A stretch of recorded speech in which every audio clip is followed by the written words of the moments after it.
All right, this class is being recorded, so we may share with those who are unable to attend. By attending this class, you agree to have your likeness and voice recorded. And if you would like to turn off your videos, then nobody will see you when you get up and leave or fall asleep from boredom.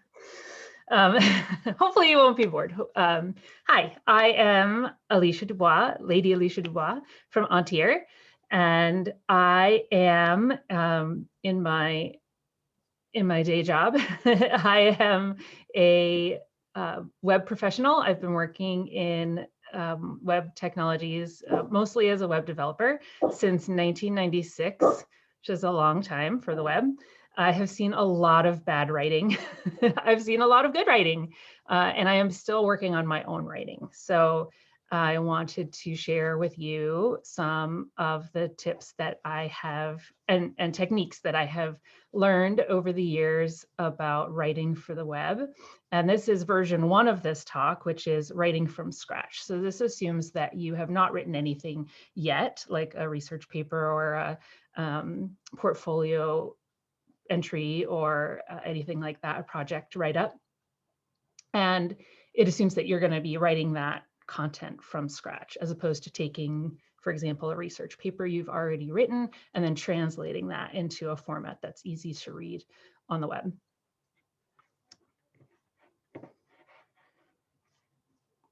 Okay, so overview, we're going to just go over 3 things. How we read on the web, how people read on the web, how to plan out your content, which is the most important step, and then how to publish high quality content on the web.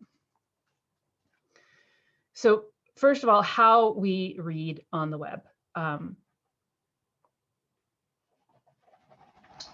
Okay, some common behaviors. So a research group called the Nielsen-Norman Group has done a lot of work researching how people read content or ingest content on the web. The short answer is the way we read on the web is that we don't. We scan for headings and keywords that help us get quickly to the information that we're looking for. The web is really a quick reference arena. The research done by the Nielsen-Norman Group, and there are multiple links to that site in the resources document that I'll give you. They've been doing research since about 1997 about how people read online. And reading behaviors has changed a little bit since then because web design has changed. The change in layout and trends in design, especially being able to read the same content on your web browser on your computer and then be able to read the same thing on your phone, changes reading behaviors a little bit, but really it hasn't changed very much since 1997. Most people still scan the page so they can just hone in on that information they're looking for. They often will not scroll. If they don't find at least a clue that this page is going to give them what they are looking for, they will leave. So it's really important to make your points early. There's a term called above the fold, and that comes from the newspaper industry, where you want to hook your reader. The top stories are always on the top part of the page. The most important stories or the most eye-catching stories are always on the top of the page. And that term is used on the web as well to mean what you can see in the browser before you scroll down.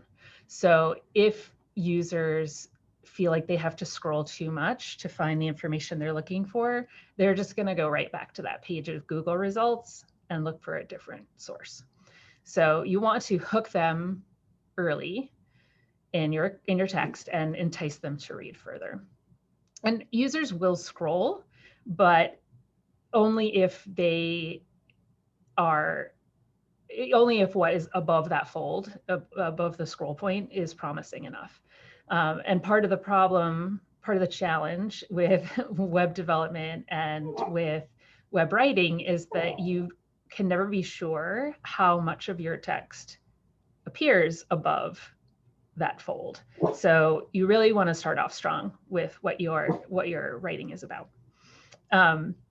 We've also done something really interesting called eye tracking research, where they use a special kind of camera and they have people who know that they are being tested come in and do web browsing or web searches or things like that. And the camera actually tracks their eye movements, and you get what looks like a heat map of where people look on the page. And it's really interesting to see how our eyes are drawn to certain elements or certain information, and how our eyes skip over the pages. And there are a few different common patterns, like the F pattern is the most prominent. And I tried to find a good picture of this, but I couldn't. It's an F pattern. It looks like an F, where all of the information that is on the left side, people start at the left side and they scan across. And if they don't find what they're looking for, they jump down and they're scanning down the left, and then they'll look across again and they'll scan down the left and go across again. So lining your content up with the left side of the page, for example, will put it right in front of where the user wants to look. You can use that information to determine or the layout of what you're publishing. It's pretty interesting stuff. I don't want to go too deep, but it's pretty interesting. Okay. Next. Okay. Another thing to consider is digital and literacy skills. So the average American reads at between a 6th to 12th grade reading level. Web content is usually written at about an 8th grade reading level. And just because reading levels are a whole different topic, a whole deep topic of their own. If you're familiar with the Harry Potter series of books, that's about the reading level that is your goal here. And that really depends on your audience, obviously. If you are publishing more scientific research, then you're going to be writing above an 8th grade level, most likely. But also that's somebody that you're targeting, right? You're targeting that kind of audience. In general, if you're writing something for the widest audience possible, you want to stay at kind of an 8th grade reading level. And make sure that you are explaining any jargon that you use or any deeper concepts. And we'll get into that a little bit later. The point here is that you just don't want to overwhelm people by getting deep and complex right away. Okay, so now that we know a little bit about how people read on the web, let's talk about planning our content. So we're going to talk about how to think about your audience, consider your audience, and consider your topic, how to narrow the scope of that. We'll talk about keywords, pyramid and reverse pyramid structures, and then evergreen content and what that is and what that means. So first, your audience.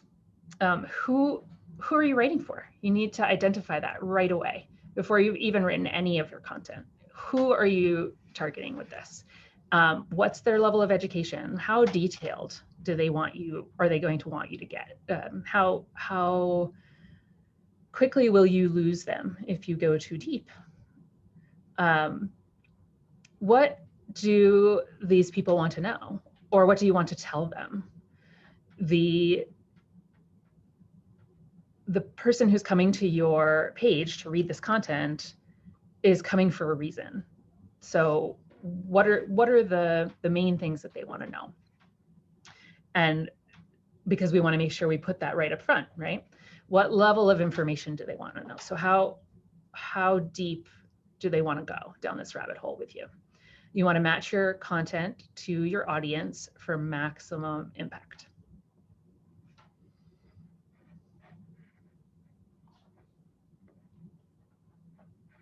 Okay. Topic considerations. So what are you trying to convey to your reader? Are you trying to persuade them of something? Are you trying to inform them of something? Are you telling them a story? Are you taking them through a process? What are you, what's your point? What's your goal with writing this? If somebody gets to the end of your article, what should they be left with? Is it a feeling? Is it a conviction? Is it an opinion? Is it some new information or knowledge? That's something that's really important to think about before you even start. Do we have any questions so far?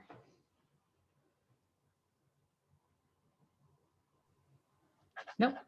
Oh, yes. So how do you necessarily find out what your audience wants? I've been doing a blog for a couple of years and no one ever comments on it. I mean, I've gotten to a point where I can see people are regularly looking at it, Mm-hmm. but you know, as far as comments, I'm getting like, you know, 0. And I'm kind of writing it, I guess, more for myself than anything else. But okay. That's a good question. So how do you invite comments? Is that, you're saying you would like to have more comments? Sure, yeah. Yeah, so it's interesting because just right off the bat, you said 2 contradictory things. You said, I would really like people to comment on my posts. And then you said, I am writing these posts for myself. So if you are, if you're writing your posts as a sort of internal dialogue, or here are my musings about, you know, coffee in springtime, you are closing yourself off from your audience, possibly. And I don't want to make an assumption about what you've written, but this is based on what you said, possibly what could be going on. Inviting commentary means that you are trying to speak to your reader. So you might do this internal musing and then say, how do you feel about coffee in springtime? If you ask questions of your audience or seek to interact with them, you know, if this has happened to you, what have you done about this? That's going to provoke people to react. Does that make sense? I mean, I've done it a couple of times and it hasn't generated any comments yet, but hope springs eternal. Yeah. And the other thing to do is to that you can do is promote those posts in a place where you will get people to read it whose opinions you value. So you could share that post to your Facebook page and say, I was thinking about coffee in springtime this morning. What do you think? And share that link so that people can go comment there. Or, you know, if it's to do with a special interest group, like, you know, say you play Dungeons and Dragons, and it's a post about that. You could share that in other places where those groups hang out and talk to each other. Thank you. Sure. Are there any other questions so far? Yes, I have a question. I have a blog too, and the amount of engagement that different posts get is quite remarkable. One or two, you know, will shoot up to the point where I've got one that not only does it have dozens of comments, but it's still getting comments 3 years after I posted it. Mm-hmm. And it seems to have organically worked it up to about, I mean, I would have to check on a couple of different people's Google accounts, but it seems to be very high organically on the Google search returns for the topic. Mm-hmm. If you just do certain keywords, I turn out to be the top skeptic for this one sort of, you might call it pseudoscience topic. Mm-hmm. And but then other stuff that I do, you know, I'll put it out there and I'll take a look at the metrics, and you know, I'll have a good solid 500 reads or something, but you know, not anything like the reach that kind of thing gets. Yes. I'm not sure I heard a question in there. Are you asking why some posts might get better? Yeah, like back not links the than entire others? blog going viral. Certain individual posts, you know, locking into the Google returns that way. I kind of suspect that the amount of comments that one is getting might play into the algorithm, but I'm kind of confused why some of them take off and consistently turn up high in the search engine when I'm putting in pretty much the same keywords and a pretty similar approach in a lot of other stuff that doesn't get that kind of reach. Okay, so the ways of Google search rankings are deep and mysterious. And as soon as someone figures it out and tells another person, Google changes them. And you think I'm joking, and I'm not. They change often, and they're constantly trying to improve the amount of quality search returns that meet the criteria of what you're searching for. So in terms of why some things rank higher than others, there is an element of mystery. I'm sorry, I have a puppy and he's needing attention right now, so I'm petting him with one hand while I talk to you. So there is an element of mystery to it because of Google's search algorithms, which are so closely guarded that they're deep and difficult to understand, like I said. So but what comments do, so even on an older piece of content, an older post, for example, comments will make the contents seem newer, and Google does overall give a higher weight to, or higher ranking score to fresher content. So it will try to find the newest content that it can about the topic that somebody is searching on. So if you've posted something that is super controversial, or that is, a hotly debated topic, even if people find it 3 years later and start commenting on it again and saying, oh, this is out of date, or you're wrong, or I think, new evidence shows this, it will boost the rankings of that, because Google sees that and sees that it's still current content. People are still currently engaging with that content, even though the publication date might be 3 years old. Does that make sense? Yeah, that kind of goes with my suspicions, because I do get a lot of people saying, my personal, testimonial for this treatment is it's fantastic, and you should toss out all the lack of science. And I wind up very politely saying to each person, I'm like, I'm very glad you're having a good experience with this. Could you please offer yourself to your physician as a case study, and they could get that into the scientific literature, or encourage your practitioner to conduct a clinical trial, and all that normal stuff. Mm-hmm. And it mostly drives those people's bananas. But I try to be very nice about it. And they keep on coming back and telling me I'm wrong. Every now and then somebody comes along and says, oh my goodness, I'm so glad I found this. Thank you. I see what you're doing. I like it. Yeah. And you know what? Even if they come back and tell you you're wrong, it's great for your search engine rankings. So just say thank you, and thank you. I'll take what you say into consideration. Come back in a few months and tell me I'm wrong again. Okay. So we've talked about topic, and a nice sidetrack into comments. I liked that. That was good. That's something that I have not included in this before. So I haven't gotten that question before. That's great. I just made a note of that. So you mentioned Lisa. Is that how you pronounce your name? Lisa? maybe.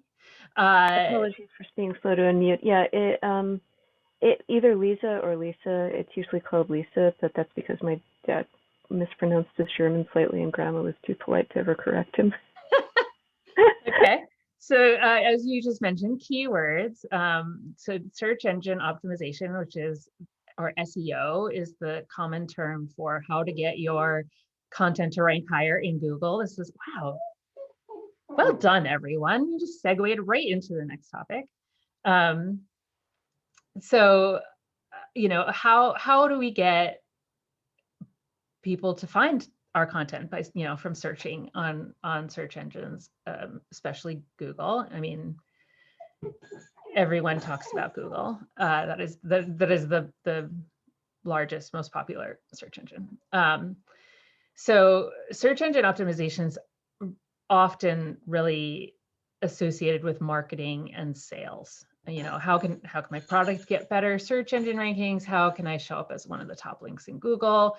Although that's not necessarily everyone's goal, it is important to consider a few things, especially related to keywords when you're still in the planning process. So one of the first things to do is to summarize your article in, you know, like 1 or 2 sentences. And then to plan your keywords. And this is a little bit of a diversion, but I think it's worthwhile. Using tags to tags and keywords are kind of a synonymous term, but using tags to classify your article. So if you were going to write a post about creating a painting, for example, then you might tag, you might use a tag painting. You might use a tag that is the technique of painting. You know, maybe you did an impressionist work, or you were studying a particular artist, maybe Da Vinci. So then you might tag it with Leonardo da Vinci. You may not bark. You are not involved in this presentation. Excuse me, sorry. The more of those keywords that you can think of that would help someone find your content, or that someone might be searching for when they are looking for your content, that list can help while you are writing, because you want to use as many of those keywords as you can. And you want to use the same keywords. So if you, or similar. So if you are, if we're continuing that same example and you're doing a painting after the style of Da Vinci, you might want to make sure that you use the same terms, the same keywords multiple times. Like, this is the problem with off the top of your head examples, is that you back yourself into a corner about having to remember things about art history and Leonardo da Vinci. But let's say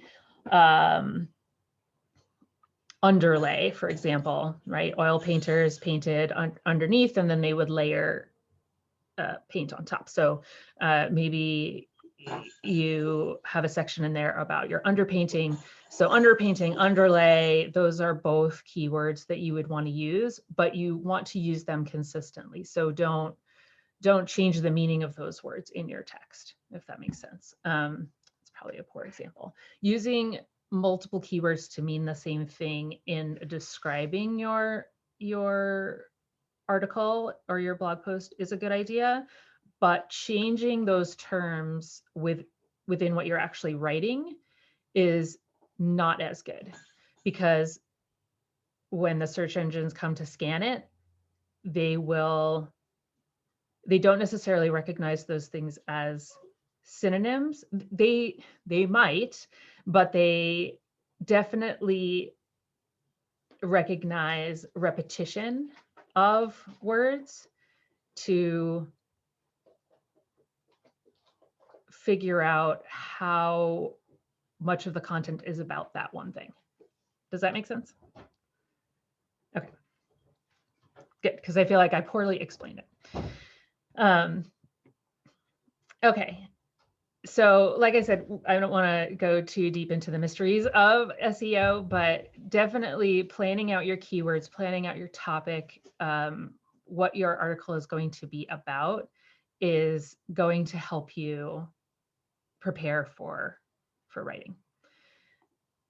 Okay, let's talk about pyramid and reverse pyramid. So what is the pyramid? So pyramid and reverse pyramid are two different writing techniques for writing articles or blog posts.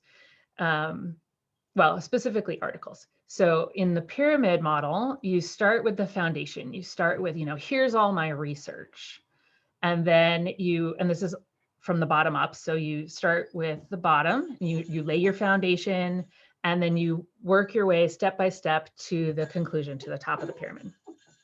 Most like research papers, engineering reports, open with a problem statement, review any prior research, and then move into a detailed discussion of different options considered and the methods they used.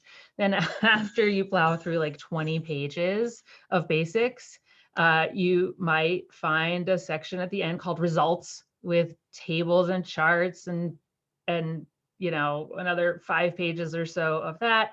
You get to the conclusions section. That is a pyramid model. You've laid out all of the information for how you got there, and then finally the conclusion that you came to, and you're building that up as you go through the article. When I was putting the visuals in here, I realized how kind of this is almost backwards for the way my brain wants to process it. So the reverse pyramid is also sometimes called cone. And this is primarily used in journalism. So journalists use this reverse pyramid where they start by telling you the conclusion. And then they follow it up with the most important supporting information, and then the next most important supporting information, because readers will stop reading a news article at any time. That you never know when they're going to jump out and read something else. And on the web, that's true also. We need to use that reverse pyramid to accommodate those readers who start above the fold and get them hooked, get them interested in what you are saying, because then they'll scroll and they will continue to scan, or they will continue to read until they get all the way to the bottom of the article, which gives them the fullest picture. So in the reverse pyramid, you start, and again, this diagram starts at the bottom, you start with your conclusion, you start with your point, and then you support it and support it and support it.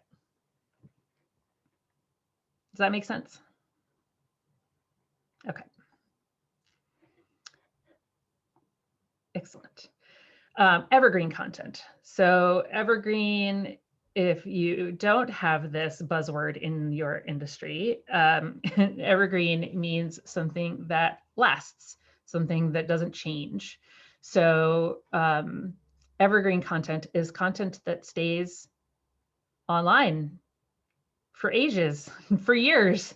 And because a lot of what is published on the web gets put up there and stays up there. I mean, you can read archives of the New York Times going back to like the 90s online if you're a subscriber. So there are many, many pieces of information that have been accumulating on the web since the beginning.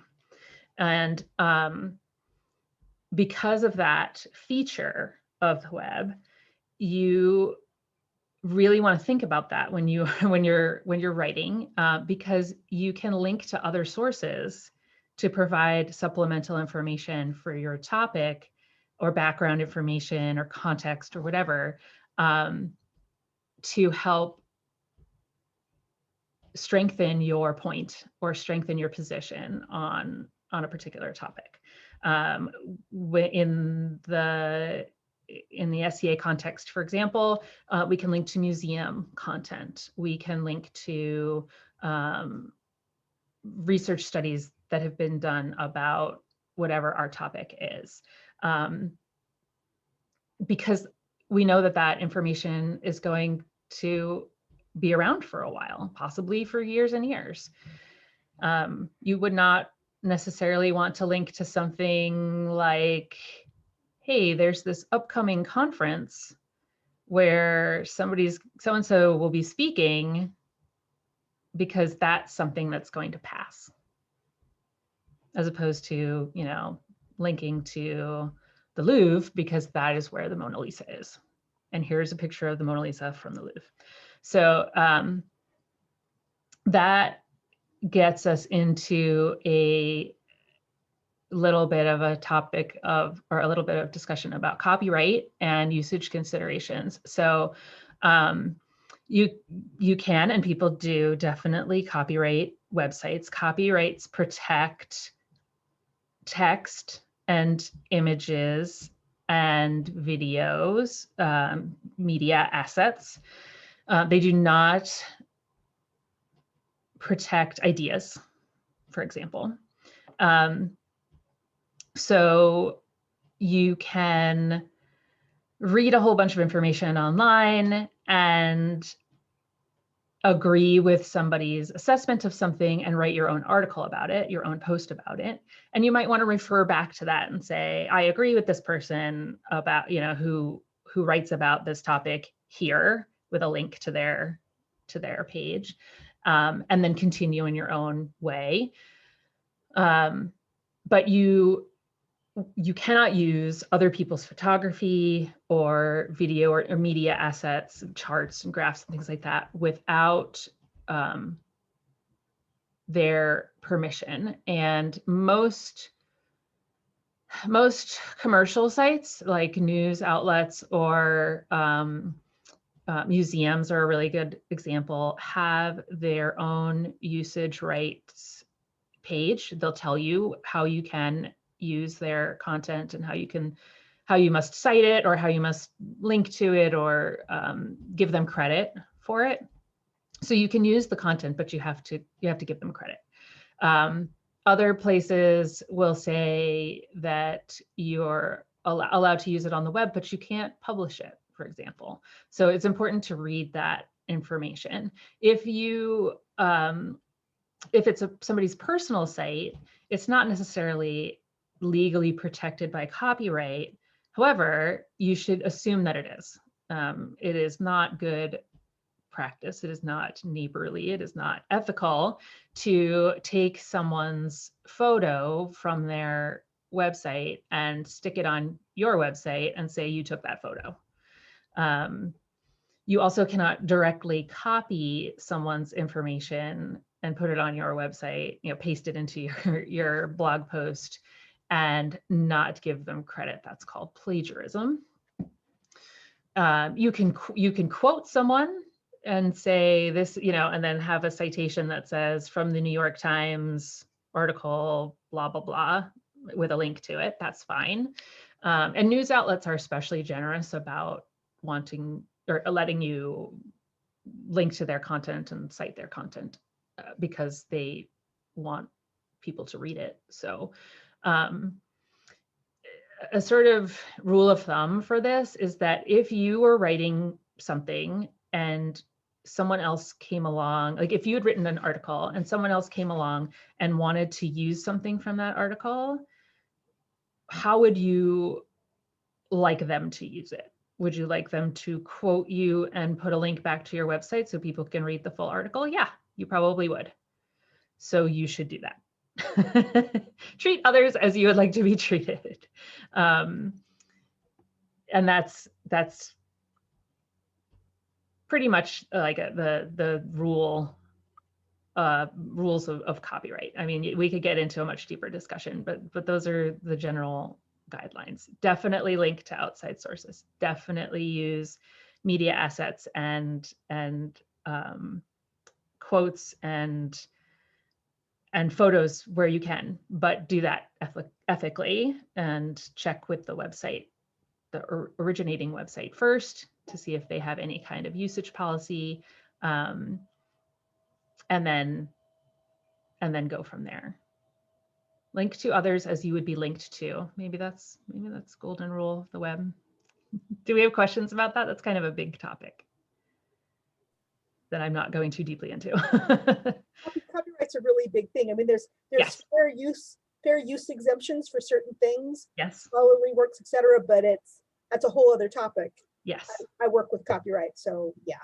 Yes, it is big, and I do not want to underestimate how big it is. It is big, and it is serious. Oh, that's the other thing. So if someone does come to you and say, hey, I see that you published a photo, and even though you cited it, and even though you seem to be using it in an ethical way, I would prefer that you took it down. You need to do that.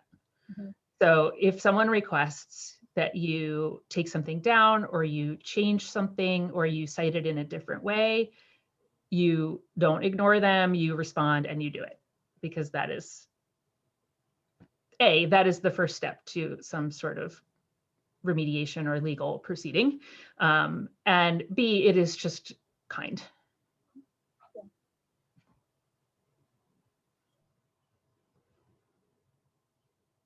Wow, I was expecting more questions, so that's great. Okay, next. Okay, publishing quality content. Basically, this section could be summarized by draft, edit, polish. Okay, so first, always create an outline. Creating an outline helps you focus as you write. The headings of the outline will become headings in your, or can become headings in your writing later. Be concise. So try to write short, simple sentences. Again, we're usually aiming for an average of what is 8th grade in the US? It is like, my son is in 6th, he's 12. So 14, 15-year-old. Try to write for a teenager. Actually, that is a great thought, because they have short attention spans and they're very fickle. They just want to get to the point. Yeah, I'm going to write that down too. I also have a teenager. So short, simple sentences, one thought or opinion per paragraph.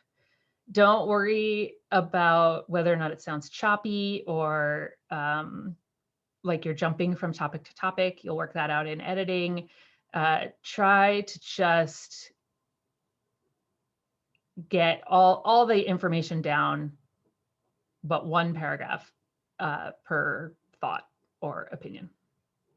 And then probably one of the most common things that happens is that people wander in and out of passive and active voice. So passive voice is saying something like, I would my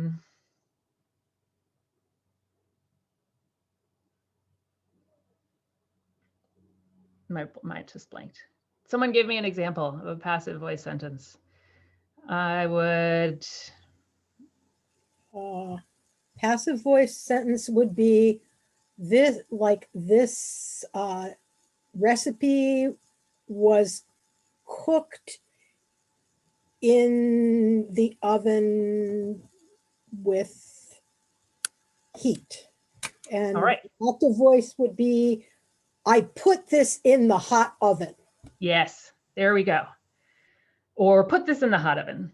although that's more imperative, but we're not going to get into grammar. Thank you, Fjörleif. Thank you. So you want to stay in active voice. Once you start talking about would haves, could have, should haves, or would have dones, just say did. Staying in most of good web writing is in the active voice, and you want to be, it's as if you're speaking to the person who's reading. We don't want to abstract ourselves, like remove ourselves as we do in a research paper or a more scholarly article. When we're writing, stay in the vernacular. And that's something that you'll want to look for when you're editing also, to make sure that you've done that. Editing, okay. Make text easy to scan. So by that, I mean, break it up, add a lot of sections, a lot of headers, take them from the outline. Consider using bulleted lists. Choose your words carefully and use fewer of them, and keep your keyword list handy so that you make sure that you're using those. So make your text easy to scan with your eyes. Real quick, before you move on, I just want to let you know this is the 5-minute warning. 5-minute warning? What? Okay, that's all right, actually. It's a 50-minute class. You can go over 5 minutes. So that's okay. 1:55, the next teacher will start coming in. That's okay. We're totally going to make it. Love it. Thank you so much. Okay, so scan for word choice and tone. I love to use a resource called Word Cloud, and I'm going to put this in the chat right now, but it's in the resources, so don't worry about that.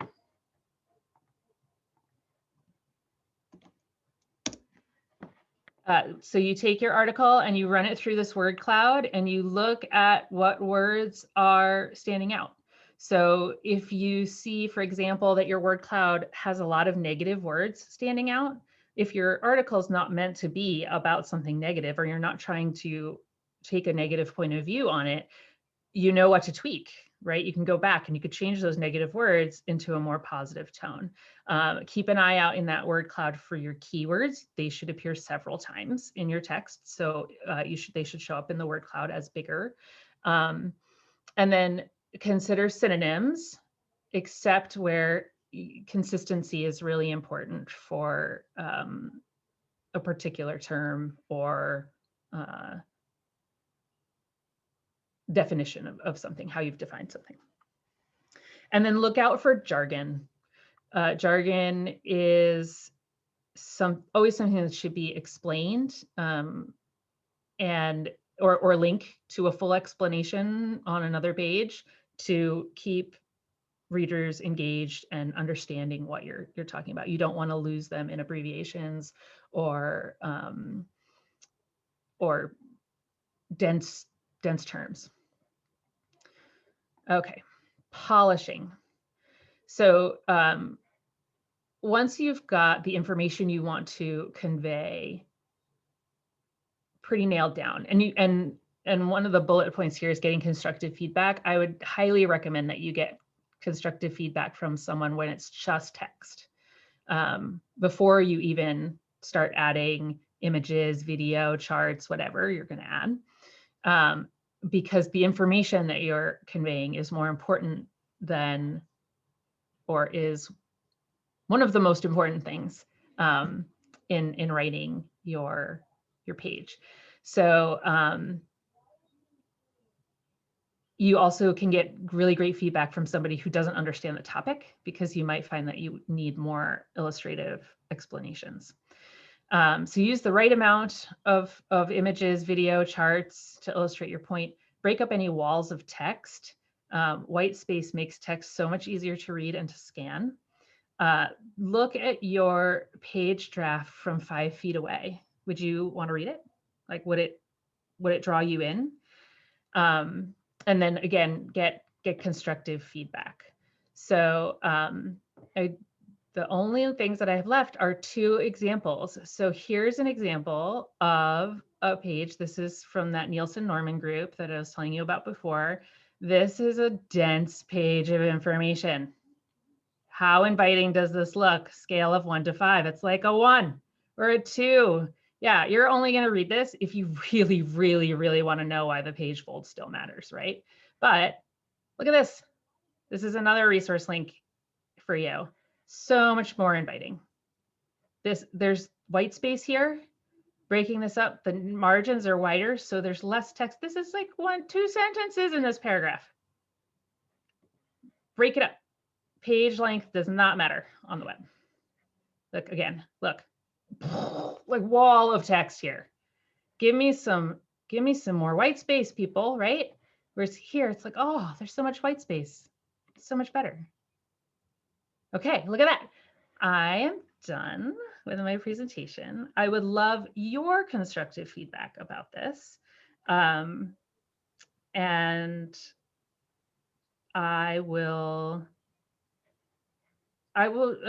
the best way for me to share the handout? So if you can share it to the event page. Some people are having success sharing it straight to the event page. Some people are not.